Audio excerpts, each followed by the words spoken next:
দেখো আমার fire opal গাছটা কীরকম ফুলে ভরে রয়েছে। এবার 3 সপ্তাহ মতন ফুল ছিল, ফুলগুলো এবার আমি কেটে দিচ্ছি।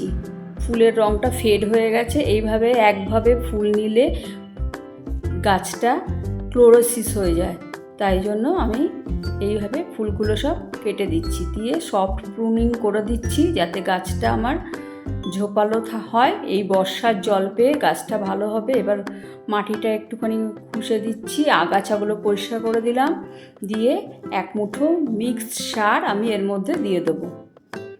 মিক্সড সার 1 মুঠো দিয়ে আমি জল ঢেলে দেবো, একটুখানি আবার খুশে দিচ্ছি, দিয়ে এবার জল ঢেলে দেবো।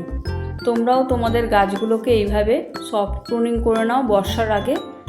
এখন বর্ষা প্রায় শুরু হয়ে গেছে, দেখো সব পরিষ্কার করে ফেলে দিলাম ফুলগুলো। গাছটা পুরো পরিষ্কার করে ঝোপালো করে দেওয়ার জন্য আমি এইভাবে সফট প্রুনিং করে নিয়েছি। গাছের শেপটাও আমার খুব ভালো আছে। এবার গাছটাকে আমি দেবো ফাঙ্গিসাইড। দেখো যেগুলো ছোট ছোট দেখতে পাচ্ছি সেগুলো দেখে দেখে আবার কাটাই ছাটাই করে দিচ্ছি।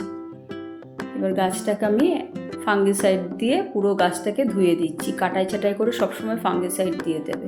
তোমাদের কাছে যা ফাঙ্গিসাইড ঘরে থাকবে তাই দেবে। আমি অ্যান্টাকল দিচ্ছি, বর্ষাকালে অ্যান্টাকল খুবই কাজে দেয়।